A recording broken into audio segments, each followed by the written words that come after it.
On this week's episode, we talk about going to an albinism conference. Yes, we're going to give you all the inside scoop and all the fun things we got to do and see, so stick around.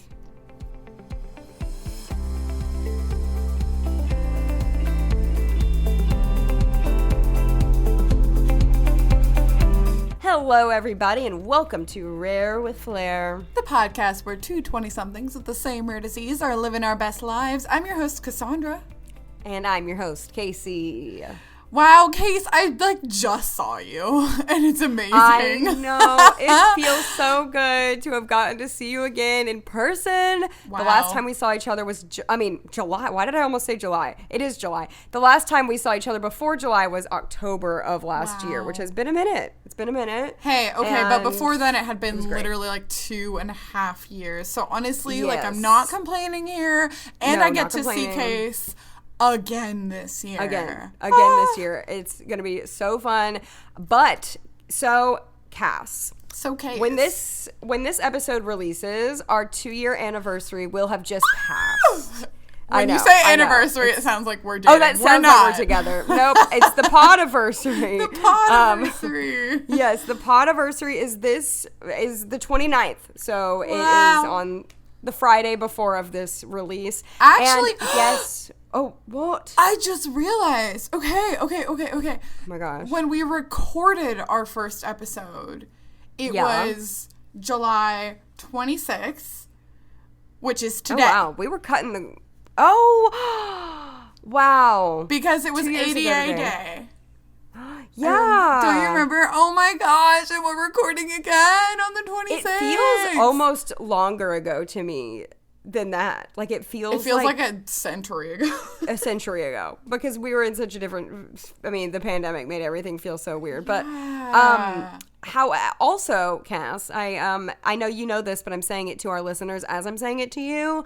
We only need 2 more reviews. Wow, guys. Wow. 2. We need 2. Are you going to be one of those 2 to help us get to 100 reviews? We can finally hear Casey's dog. I mean, we, I mean you guys, because I hear it. It's really being built up way too much at this point, but I just am happy we're remarkable. We're almost there at the 2-year podiversary, so that's really exciting. With 2 reviews left to go, so you can be that special person. Also, Cass, before we get into this ep of fun times, I wanted to tell our audience that so Cass and I, being long distance besties, we like to watch TV shows together. Because oh yes, I was going to talk about this. I'm so glad you did. Good. I know. I'm so glad I did too. Same brain. Yeah, we like to watch TV shows together, and the way we do this, you might think we watch it at the same time. No, that's too complicated. We have lives, okay, people? No, what we do is every day we have a certain amount of time of a certain amount of episodes we need to watch of a show, and we will watch those episodes, and then we will send each other a voice memo of thoughts of the episode. If you followed Rare with Flair for some time, you know that we watched one of our favorite shows ever, Steven Universe, together, and we recently finished it. I think in February we watched the final season of the movie. But now, you guys, go ahead. Sorry, I cut you off. Oh, no. Drum roll, please. Now, we are watching the first 3 seasons and the movie of SpongeBob SquarePants. This is peak of who we are as people. Of who we are. This brilliant. Was formative. This is how we got our senses of humor. Literally, my entire personality has been built from the ground up by this show. This show was truly foundational in our lives. Truly. And watching it with you, been a blast. Well, been a blast. And we just started a few days ago. But I gotta say, with a show like Steven Universe, there was a lot that we could have digested, and since we had already seen the show before anyway, we knew ooh, this is foreshadowing to this major plot point. But watch us deconstruct SpongeBob. Like, it and requires very little deconstruction. It's like a cartoon.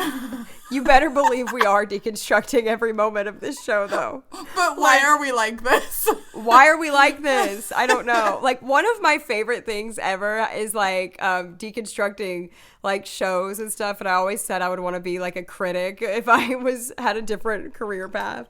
So... it's a lot of fun. It's amazing. And honestly, like, I'm so glad that we've talked about doing this, and now we finally are. It's amazing. Yes. And we're never going to stop. I think we're just always going to watch cartoons at the same time as each other. We're just going to, like, find another show. You know what? We should rewatch Avatar: The Last Airbender together.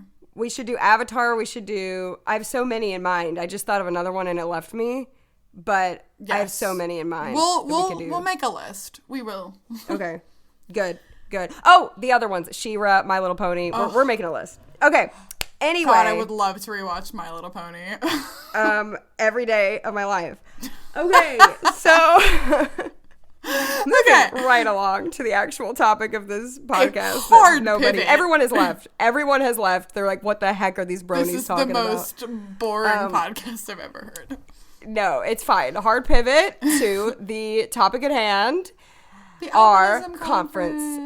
Yes, the Albinism conference we went to. And wow. Recently we did an episode, and when was that? Was that like February-ish, March?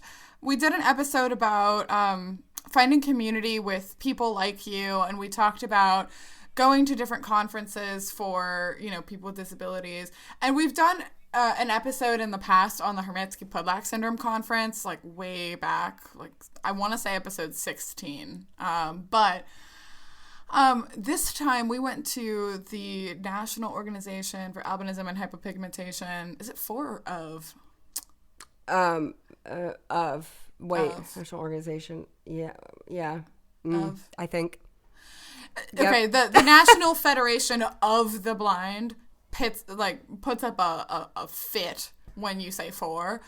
So I'm always now paranoid I'm going to say it the wrong way. I think it's for. Oh my gosh. National Organization. It's for. Okay. For. Yeah, that's I think.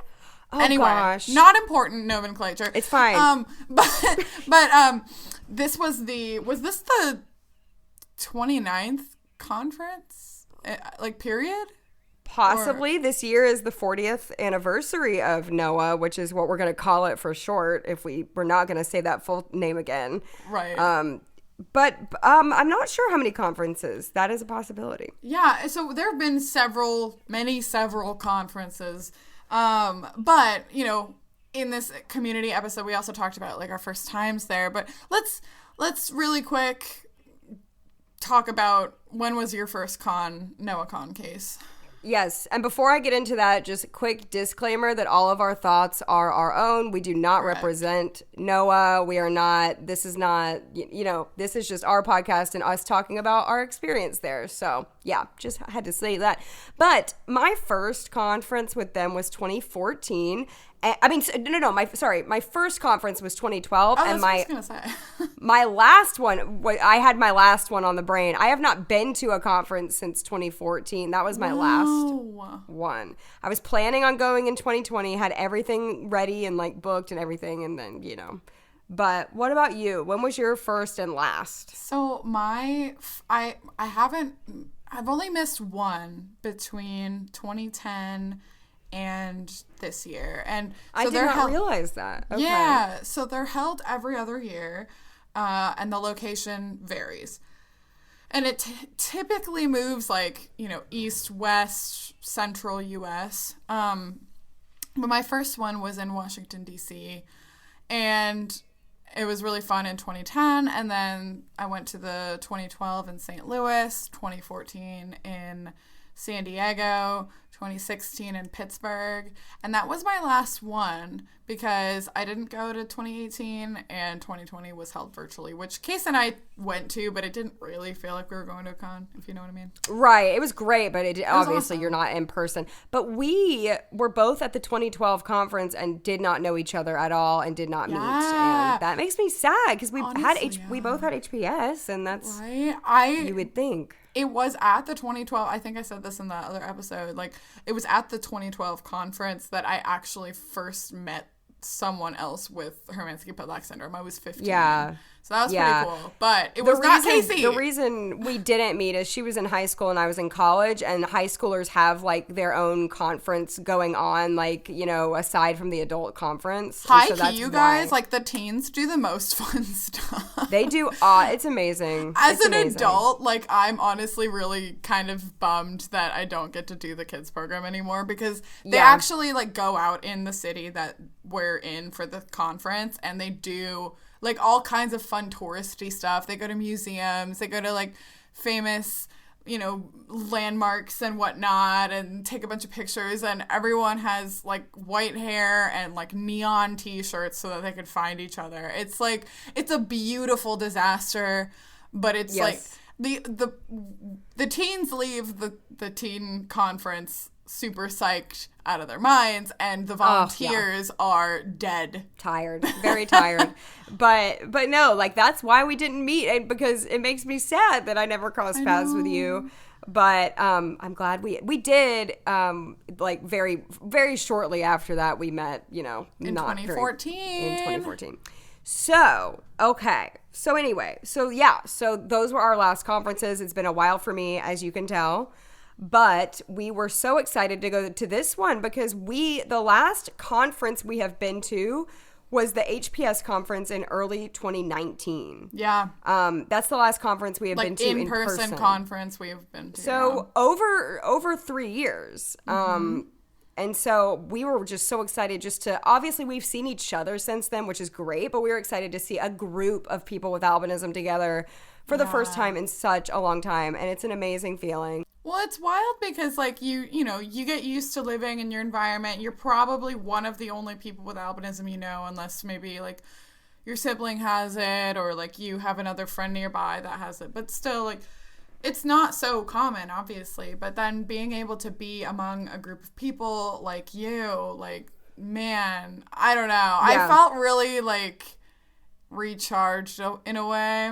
Oh, I could go on and on about that feeling. Yeah. Like, I know we've made a whole episode about, like, the importance of community. I think it's called, Is That How Close I Hold My Phone? Which I was thinking of that title the entire time I was at the NOAACon, because I kept looking at people using their phones. Looking at people using their phones. But, like, we've talked so many times about the importance of community, but coming back, having not seen people in 3 years, for me, it has changed my mindset, like, about some things. And because this is what happens. You're living your life in your everyday life, and being disabled can feel extremely isolating. Yeah. Even if you have a best friend like I do who understands it, it's still isolating. It's still isolating. And, like, we have this, like, we talk regularly, like, pretty much every day, and we do this pod, which you guys hear us talking together, but there's still something magic about being there's still something magic about being with everyone. And when I'm physically with everyone in person and I see people using their canes, or I see people advocating for themselves and being confident, what that does for me, and I'm sure, like, I inspire people to, like, they're inspiring me, I'm inspiring them, like, we're inspiring each other, like, while we're doing it, like, just being to live together. Our best lives. Yes, to live our best lives. But it's literally just being together that makes us have the courage to keep pushing forward. Like, you being with you guys recharges me to go back home to the quote unquote real world, because I always say going to a conference is like escaping the real world and being your own little bubble. But it's like recharging a battery. It literally, I see it, like, in my mind as like a battery, and it's recharging when I'm with you, so that when I do go back to the real world and my real life, I am equipped to have the strength to persevere. Like, literally, I know that sounds a little much, but, like, that's really how it feels. No, truly. For real. Like, you actually, I don't know, you want to try more and not sit and be complacent in your life. Because sometimes advocating for yourself is really exhausting, especially when, like, you're the only one who's doing it, and you're the only one who can realistically advocate for yourself, because you're the one who knows what you need. But, you know, you also get, like, good ideas from people when you're at these conferences. Yes, like, you learn a lot from each other. And, like, you just, I don't know, you come home, you want to put these things into action, or you want to stop procrastinating on things. Yes, like I'm not saying like right, like being disabled, I'm not saying it's like the hardest life to live in the world, but it's not easy either. And I think the isolating part of it is like why. Like even when I was living in New York, I like one time I was going to see Wicked because like that's what I do, like just in general in my life. And I met this girl there that had a white cane, and like just a random girl like on the street, and she was like my age, and we talked for a while. And even just like seeing someone else out in the world with a white cane, like that gave me such like confidence to keep going. And like, I don't know, it's just so nice. It's so nice. Yeah, it really encourages you. Hey guys, it's Editing Casey here, dropping in quickly to say that Cassandra and I recorded something at the conference while we were together. And when we recorded this podcast afterwards, we forgot to introduce the little clip, and I wanted to go ahead and throw it in here for you guys to hear. So without further ado, here's the clip we recorded together at the hotel. Hi. Hello. We're back again. We are together again at the NOAA Conference 2022. 2022 in Orlando. In sunny Orlando, Florida. Here we are back again in Florida. Yeah, apparently we only can ever be in person together in Florida. I hope that we can break this streak when I visit you in Memphis later this year. Yes, we will break the streak indeed, but we just got to see each other and we hugged for a good solid 5 minutes. We screamed a lot and made a scene, and it was everything you'd ever expect. I almost cried. I literally felt a tear coming out of my eye. I don't know like if that was an actual tear or like my eye was just watering, but I'm going to say it was watering, so I won't embarrass myself, but I think I actually cried. I was just giggling like an idiot, so that's my move here. Pretty much. This is chaotic as per usual, but we are happy to be together and to record this episode. Yes, Casey is the woman of the hour, so she's going to be working and I'm going to be presenting things. So Cass is also the other woman of the hour because she's doing 1,000 different presentations that I'm going to probably have to miss. Boo.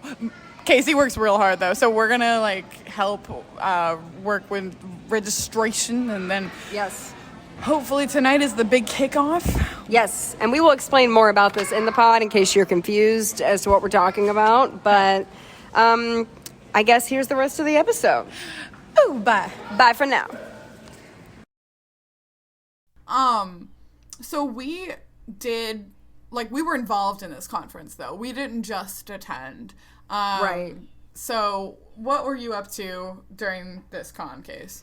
So I work part-time for this org, so I was kind of working a lot of the the first, like, few days more so. So basically, I guess to overview people who might not know what this kind of conference entails, there's a lot going on and it would take a while to explain it all. But like one of the main attractions, I guess, is like a lot of panels and sessions and workshops and things that adults with albinism or parents of children with albinism or family can attend. And so I spent a lot of my time like stuffing name tags and stuffing folders and getting stuff ready. Yeah, getting stuff ready for the actual con. I also worked the check-in desk with Cass for a bit. You were there for a bit. I like popped my head in, and she it was was really popping fun. in, helping. And then just like, running some sessions. So I want to get into that because you were volunteering a lot of different places too. And I wanted to like go through like what are some of the sessions we ran or we did, because that's a fun part of it. Well, and I'll say like for some context too, a couple key differences between the Hermansky-Pudlak Syndrome Conference and the NOAA Conference. First, the HPS conference is really small. Like I want to say like 300 people usually go. It's very like tight knit and feels very like familial. The NOAA conference is really big in comparison. Like there's like 1,000 people there. Do you actually know how many people were at the NOAA con? Or like around 800 this year, but yeah, sometimes in past years 1,000. I think COVID made it maybe a slightly smaller. Yeah. Okay, but still though, it is quite a lot bigger, at least twice the size or almost 3 times the size of the HPS conference. just for context. And the NOAA conference lasts generally from like a Thursday through like a Sunday, like a Thursday evening through a Sunday morning. So it's kind of a long weekend type of a venture. But yeah. So as I was also, I was just thinking recently how I feel like at each con I've been at, I've had like a different role in the organization. Like I've done different stuff. But yeah, this time I was helping both lead and participate in a few sessions. So the first session that I did, this year they had something different that was called like NOAA Talks. They were supposed to be like mini sessions where like someone would give kind of a 15-minute talk and then they'd have like another 15 minutes to answer questions roughly. So usually sessions are like, double that. But I did a little NOAA talk about guide dogs, and I kind of just spoke to a few different like sub points of like how do you know you're ready to get a guide dog, and then like what things to consider when actually going to get a guide dog, like how to choose between different guide dog training organizations, because there are several of them throughout the United States, but they all are a little bit different from each other. So kind of considering what's important to you as you decide to apply to try and get a guide dog. But nice. Yeah. Nice. Do you want to go through all of them, or are we going back and forth kind of? We can go back and forth, so it's less monologue. Okay. I know I did 3 and I can only remember 2. So I will try to think of it. But one of them that I was supposed to do with my mom, I was having tummy troubles and I made my mom do it by herself because I could not leave the room at that moment. I did not have COVID, just to make that clear. I was not contagious. It was just my stuff. Anyway, though, but it was like a kind of like after college going into career thing from a parent's perspective and a person with albinism's perspective, and kind of talking about all of that goes on along with that. And she was on the panel with another mother and son as well, and she said it went well, so that is good. Very cool. Yes.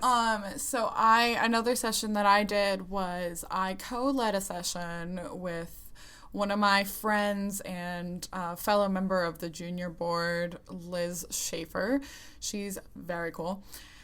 And we called it like life hacks, but it was essentially talking about the little things that we do every day as adults in our 20s that make either like living with low vision or like taking care of our skin in the sun or just generally living with albinism easier. And so we talked about like different things that we do in the kitchen for like kitchen safety, which we have talked about on this pod before. Yes. Talking about like using a vegetable chopper and like a cut glove.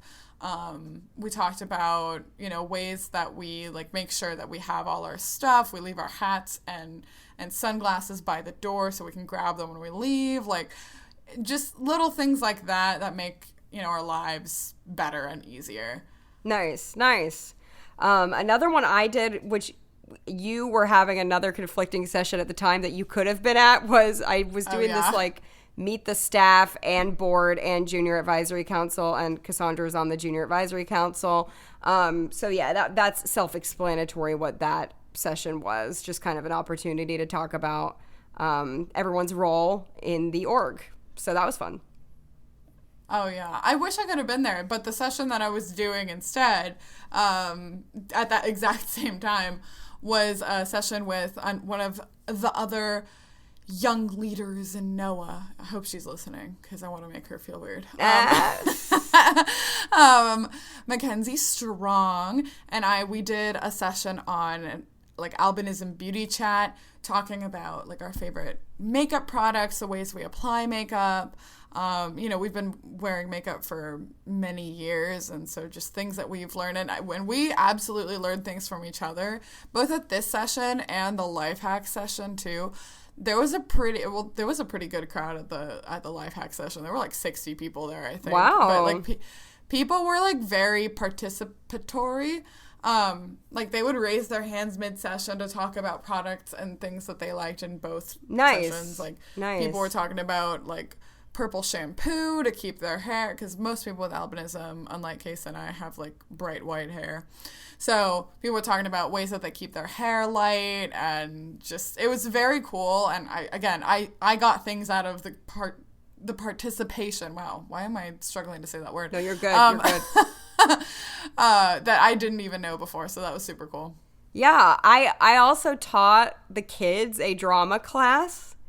And so that it's always fun to see all the kids that look like mini me's of us. And I wish I could have attended the kids conference. You know, I wasn't going to conferences at that age. And I know the kids conference over the years has grown and become really something awesome. And it has a lot more programming, I think, too, than it used to. Like, they have a lot of guest artists and people come in to do classes with them. But so that was another thing I got to do. The last thing that I was like helping to lead as opposed to attending was there was a panel for BIPOC people with albinism, Black, Indigenous people of color. So it was really, really cool. The moderator / like session leader, she wasn't officially on the panel. Her name was Maya, and she did a remarkable job. She's like a really impressive person. I like want to connect with her professionally because I feel like she's got it together. But she was really, really well spoken, and I feel like the perspectives shared on the panel also were like very unique and necessary in the albinism community. It's sometimes very like confusing to sometimes be white passing when you are like Black and or a person of color. And so it was really cool to be able to share my experience. I was a little bit nervous to do it, but I'm really glad that I did. And it also gave me an appreciation for, all of the amazing things that my parents did for us growing up. I really feel like they did a really great job of like involving us in, Puerto Rican culture and just making it a part of our lives, even though there weren't a lot of other Latinos around us growing up. So very cool. No, that's awesome. And I hope by us sharing just these sessions, there were so many more that we haven't named, but I hope just by naming these sessions that the listeners right now can understand the wide array of things provided and the different, some sessions are more educational, some are like more like a panel or presentation, but they're all really cool. And it's sad because you can't go to all of them. You're only one person, right. But some of them, some people are maybe doing some virtually coming up too. So yeah, it was really cool. And then on Saturday night, we have like a big dance party with a silent auction. A reception, yeah. And some food. And so the conference took place in Orlando, Florida this year. It changes every year. So we decided for the Saturday night dance to encourage everyone to Disney Bound, which is basically choosing a Disney character and kind of finding modern day clothes from your own closet to look similar, like a similar color pattern to that character without really wearing an actual costume. And so I was Belle from Beauty and the Beast, and I basically just wore like a long yellow dress, or it was gold, like a long gold dress with like a rose in my hair. It was very like, not too impressive, but that was what I did. And I also Disney bounded as Anna from Frozen. Girl, you sell yourself short, but thanks, I thought it was really cute. Oh, thanks, girl. Another lady in the albinism community, and I did Anna and Elsa for our opening ceremony, kind of doing a parody on, like, we're together for the first time in forever in years. So I did two different okay, but bounds. You guys did so good. Like, they sung. They really had an fun. actual parodied version of it where, like, they changed the lyrics to be sort of relevant to like being at the conference and whatnot. And both of them are extremely talented singers. So it just, everyone was really like blown away. Well, we thought we had to take thank you, first of all, but we thought we had to take the shot to do that because A, we're at Disney. B, right. everyone with albinism looks like they are Princess Elsa or Queen Elsa. Yeah. You know, and C, we hadn't been together in so long, so we kind of joked that it was like an Elsa conference. Yeah, so that was fun. And then I know who you were, but I'm asking for the listeners. Who did you dress up as? Because I was so excited. Okay. I have some like beef, because if anyone listening to this pod has not seen Big Hero 6, y'all are missing out. Go and watch it. Be prepared to cry, because that's Pixar. But so it was so disappointing, because if you've seen Big Hero 6, I dressed up as Honey Lemon, one of the main group and her of costume, characters. her outfit was great, but if you haven't seen it, you would not know. Right. Well, so it was so funny. People are like, "Oh, who are you?" And like, I was gonna have people guess, but then I just started being like, "Have you seen Big Hero 6?" And people were like, "Oh no, I haven't." And I'm like, "Well, this makes no sense to you." Oh, nobody has seen it. Why has nobody seen it? It's so disappointing. But like, no, you looked amazing. You guys, it's such a good movie. Like, it's so good. But the first time I ever saw it, I thought that character is you. Like, if you see it, that is Cass, like the character. And especially, so like, I think that it came out when I was like in high school, where I had like really, really, really long hair. Yes. Like almost all the way down my back.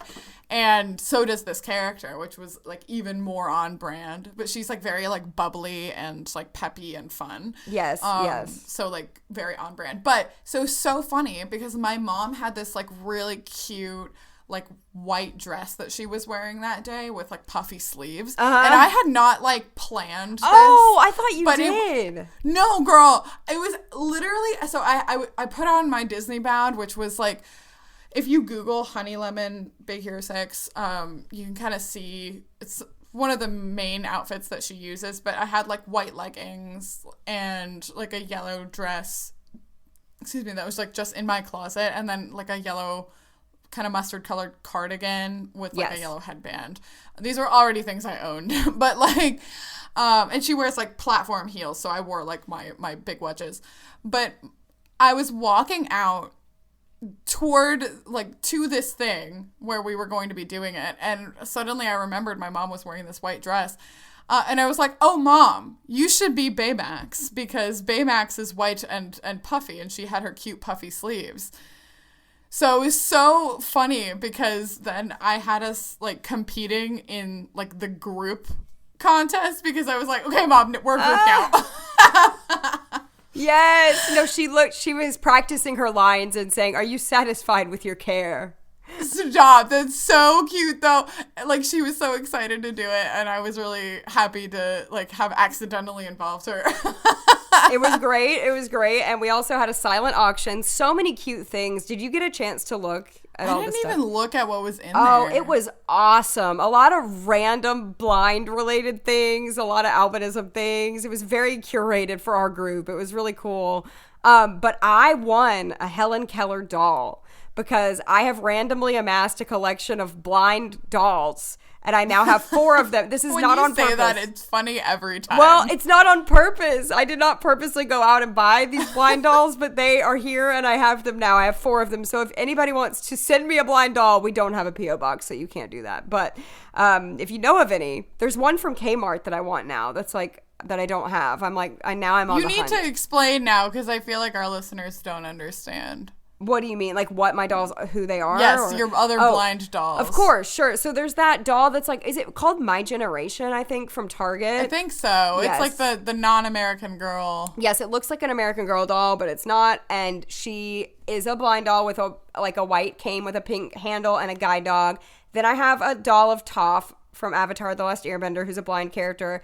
And I have a doll of Garrett, who is a blind character from Quest for Camelot. And now I have my Helen Keller doll. So I won that. The Helen Keller doll is so cute, though. She looks like a Barbie. It has Braille on the back. It's pretty cool.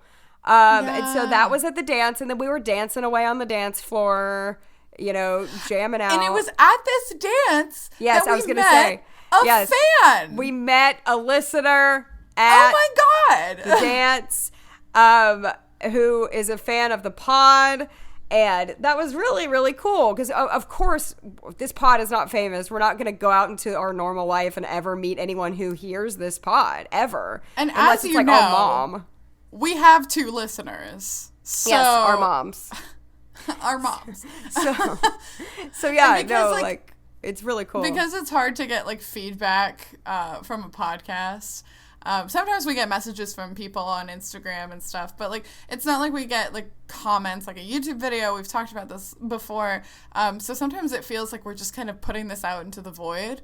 But to find, like, someone who actually, like, actively listened to our podcast, like, she was actually so excited to meet us. I felt honored. And I was excited to meet her. I was so excited. Yeah, no kidding. She was the sweetest. So I hope she's listening. Shout out to Zoe. Yes, for being shout out.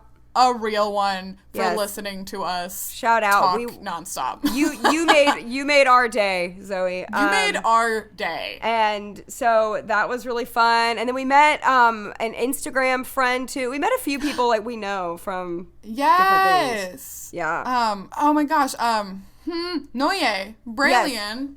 Yes. On Instagram. Yeah, she's given us some shouts out, and it was so cool to actually meet her. She's the most fun person. Most fun. And she's so fun. Like, full of life and bubbly. So, like, thank you so much for, like, chatting with us. Like, I also had, I think, was it her? Or there was someone, it might have been her, telling me that she was like, I heard your voice down the hall, and I was excited because it was a familiar voice. And that's awesome. And I know you, Cass, were promoting the pod at certain different sessions and things a little bit. Yeah. And people have started following after the con, so that's really cool. So if anybody is a new listener since the conference, thanks so much. Like, thank you so much for listening. For following. For real. It makes such a big difference. So, yes. But on Sunday we have a funny story. But first we'll do a brief overview first about, so we went to Magic Kingdom with a small little group of friends. So when you go to a conference, you can buy this Twilight ticket that's half price and just go for half the day. So we got there at 5 p.m. We were there with a few other of our conference core planning team people who, you know, I feel like the people like us who were super involved, we needed that rest, you know, of kind of a relaxing, fun time. I would say that they're like Noah famous because they're very involved and they've been very involved in the org for some time. Right. So people like, even if they don't know a lot of people, they probably know of these people. Right. But. So we, so it was just people with albinism though going. There were no sighted people with us. Yep. And we're all independent people. Like, we've all lived on our own. Like, we are able to do it. It just takes and some of these people have like kids of their own. Yeah, they're also, very like we're all competent people. We're capable. Yeah, we are capable. It's just we can do anything. I mean, pretty much anything other people can do. It's just going to take twice as long. It's just going to take forever, and it was very evident while we were at Magic Kingdom. Yeah, it was just interesting. It was almost like a social experiment because I mean, it's rare that yes, we've traveled alone for sure, and we've been alone. But it's rare that we are with a group of people where we don't just have a sighted person to be like, hey, where's that thing? Or like, hey, can you read that sign? Or like, hey. And so every time we were trying to find something, it was like hilarious that we kept getting lost. We had to ask like 5 separate cast members to do anything. We were getting turned around.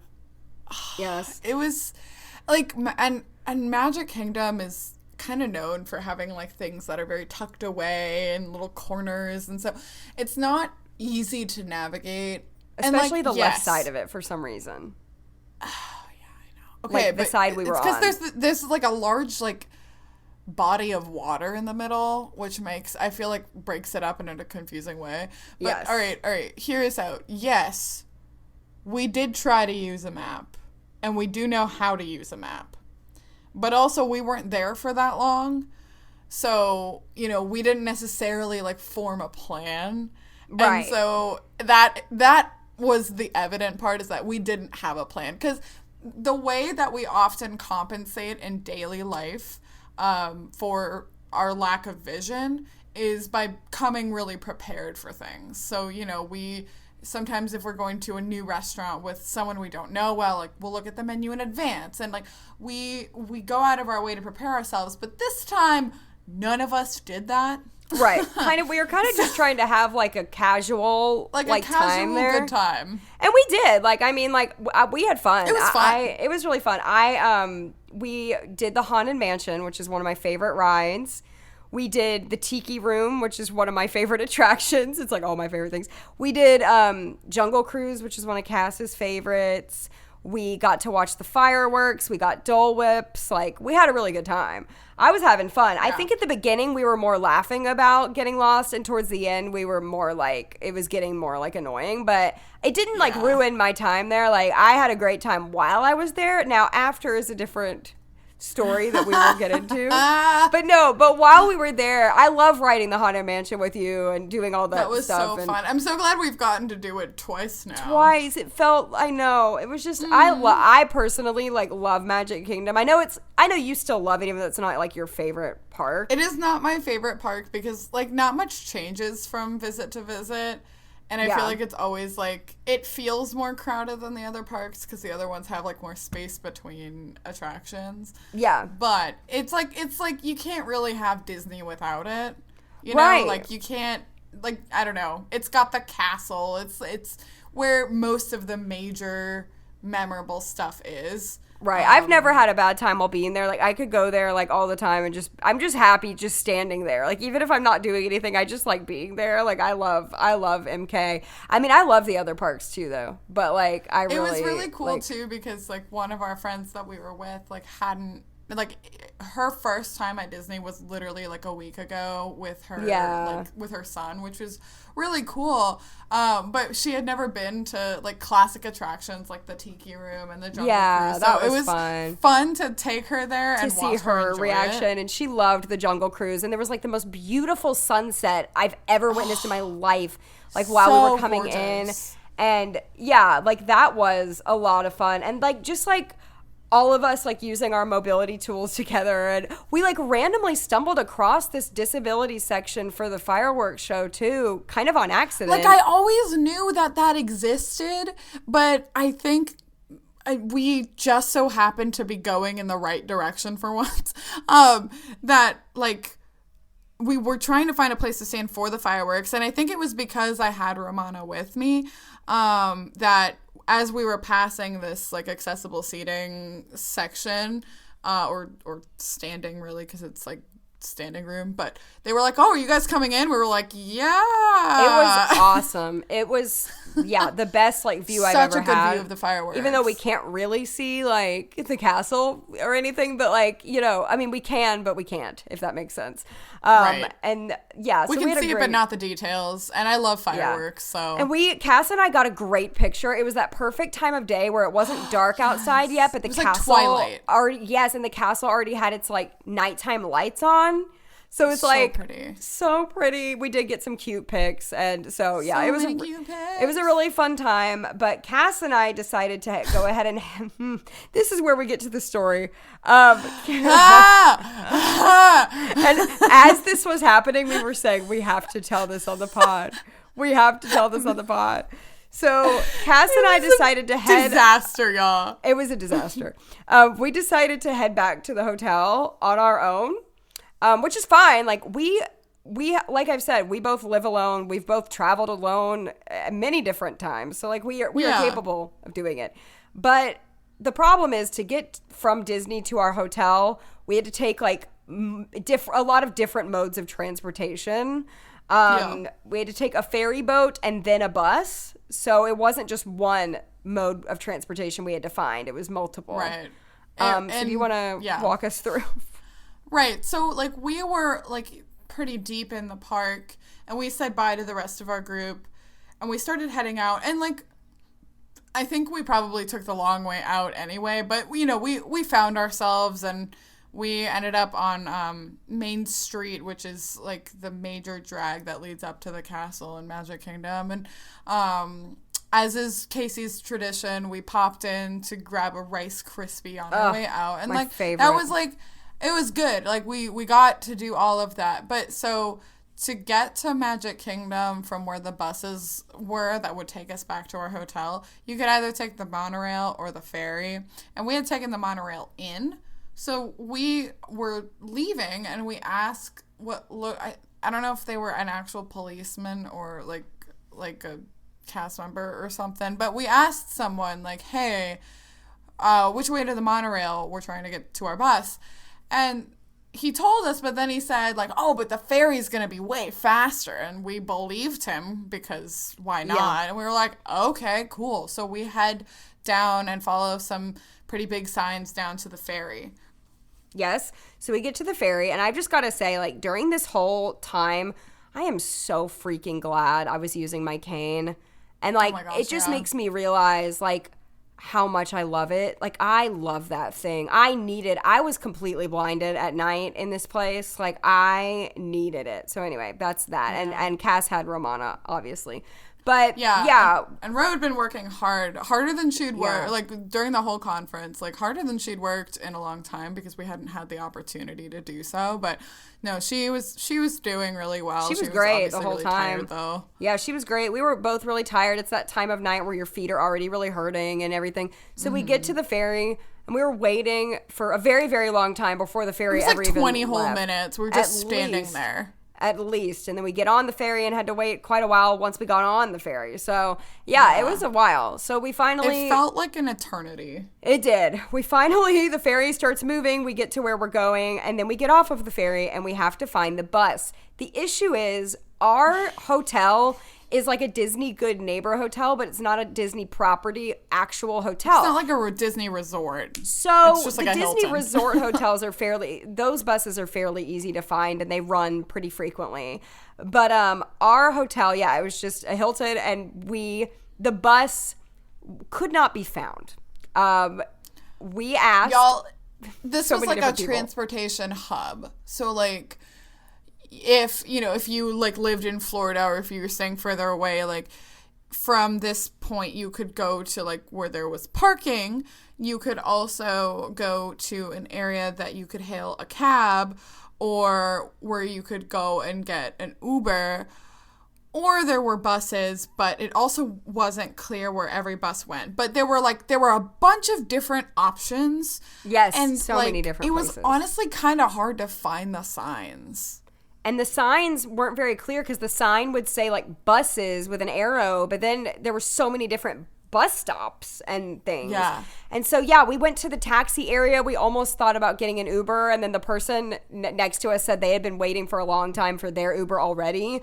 We were like, okay, that's not going to work. We were asking cast members. They were pointing, but pointing doesn't work for blind people. We finally saw a bus stop or heard about, I don't think we even saw it, but someone told us the bus stop is that way. So we crossed this it was 8 lanes of traffic or something. It was terrifying. We were crossing this crosswalk together, terrifying. We get to the bus stop and the girl there is like, oh, this is for the Disney College Program dorms or whatever. Oh, and every bus that's driving by isn't stopping. Like, we were like, I guess this isn't a bus stop. So, we had to cross back over the street. We had to cross back over the scary, busy street. It was scary. There were a lot of cars, and, it was late at night, and it was, kind of rainy and, foggy because it had rained earlier that day. So, it was, wet and foggy and, hard to see. And, This whole, time at this transportation hub, it probably was only 15 to 20 minutes, but it was 15 to 20 minutes of true and sheer panic. Yes. And I mean, that combined with all of the ferry stuff we had already done, we were just tired. And we found the bus stop, and we were deliriously laughing. We were like, we have to put this on Rare with Flair. And we were losing our minds. We found it though. I think that's the main takeaway is it's really annoying when you're not with a sighted person to have to find things. That's one of the hardest things about being low vision is navigating your surroundings. Navigating is hard. And well, because everything is on you. Yes. Yes. You're the only one responsible for getting you back. Whereas especially when you're tired, it's the feeling of, even if you are a sighted person, it's the feeling of being with your parents where you can just follow them and assume like, oh, we're gonna get there because like they're the ones leading. Like you can just like not have to have your brain in a really heightened position and be able to like take a metaphorical backseat. But that's not something that you can do when like both of you are blind or you're by yourself. Like it was such a process, and it made me appreciate sighted people. However, that doesn't mean that, like, even having a sighted person around doesn't mean that you would find it any easier. Because, like, at the airport with my parents, like, I was the one who knew the way. And, like, we had made a wrong turn. And I was like, no, guys, it's that way. Because I knew the airport well. Yeah. So, just because you have a sighted person, there is no guarantee that it would go smoother. But it was really, like, people mentally... get lost. Yeah. Yeah. It was just mentally exhausting, is what I was saying. Right. No, yeah, sighted people get lost all the time too at Disney, I'm sure, because it's like a lot. It's big and it's a lot. But no, I mean, I think we did feel like a sense of accomplishment that we did find it. I mean, like, I think it shows that we are able to do it. It's just going to take longer, like I've said a million times. But that's the main takeaway is like, it was kind of an adventure and it was kind of frustrating, but it's kind of like, you in the real world when you're with other sighted people, you don't have to like face your disability as much maybe as when you're like with other people. But we were like delirious on the bus ride back, and we were like singing all the songs that they were playing on the radio. Like, oh my gosh, of course, because we're like the only people apparently on Earth that notice background music. We have to talk about that in more detail at some point on this pod, but yes, we're always noticing the music playing anywhere we are. And even if it's like very faint in the background, we're noticing it. And so we were singing all the songs, not very loudly. We were like singing them as like in like slightly dying voices, like cats dying. And like, I joke that that's my toxic trait, is like interrupting a conversation to point out the music. Yes. No, me too. But there's a video of us that was on Case's phone.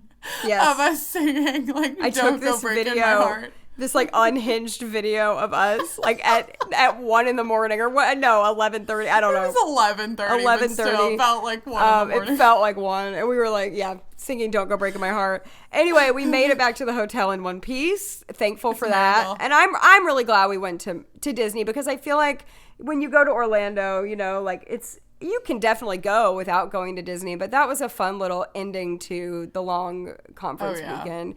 And so I'm really glad we went. And then the next morning we were leaving.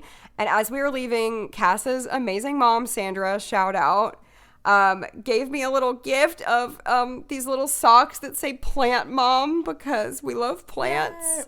We have matching ones. Yes, we got matching. And then she also gave me a cookie from Gideon's Bakehouse, which if you're going to Orlando, Florida at any time, because there are only 2 locations in the world and they're both in Orlando.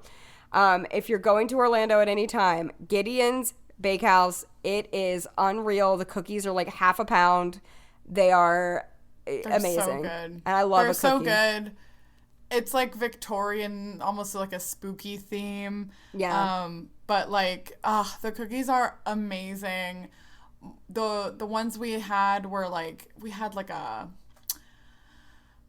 chocolate chip pecan. Yes. Not pecan. The toffee. Pistachio toffee. That's my favorite one. We loved that one. That one was my favorite. Yeah. Yeah, same. Oh my gosh. And there was also like a cookie of the month that we tried that was like chocolate chip orange sea salt. It was Yum. so good. Yum. It was so good. Oh, I tried so many different flavors. The cookies and cream, amazing. The peanut butter, amazing. It was great. I love cookies. Yeah. Phenomenal. Phenom. So many good. Like, Casey had heard about, how did you hear about it?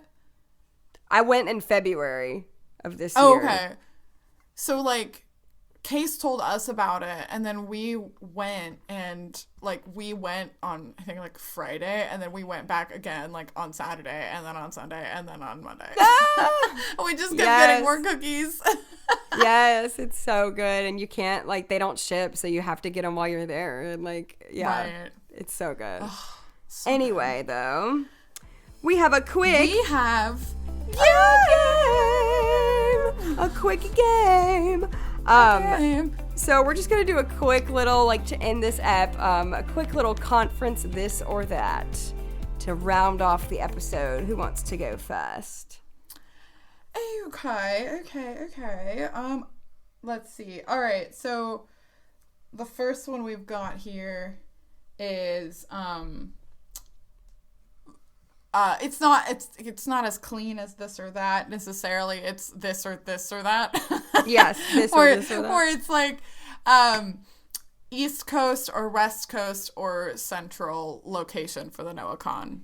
What's your fave? Well, I would say Central because it's the easiest to get to. Like, we could probably drive there. Like, St. Louis, we were able to drive. But it is really fun to go to the East or West as well because you get to see and go places you might not, like, be able to go to as often. So, yeah, what about you? What do you think? Yeah, I'd have to agree. I do really enjoy the Central ones because we drove for both Pittsburgh and St. Louis, but yeah, San Diego was a lot of fun, which is not at all close, but always a blast. It's funny because like every time we go to like a very notoriously sunny place, we tell people in our lives we're going to an albinism conference, and they're like, like in San Diego or Orlando, they were like, okay, but why? Yeah, so true. But I love those. Okay, we're not allergic to the sun. Right. I had fun in both of those places. So, yeah, Same. Totally.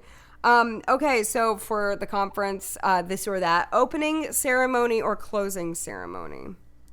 I'm always a big fan of the opening ceremony because, like, I'm already, like, hyped up for conference. So, like, it just really puts me in the spirit. I feel like it's always, like, they're always cute and goofy and very, like, niche humor for our community, too. So, I think we all appreciate both, though. Yes, we have this mascot that's a big bottle of sunscreen, and he made an appearance at our opening, and I thought that was such a fun, that was a really fun touch. So glad I loved it. But also, the closing is, I agree, I think the opening for sure because of the excitement of the weekend coming and starting.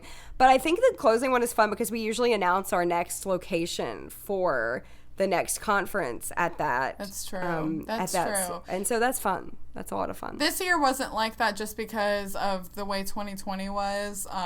We were supposed to be in Orange County, California in 2020.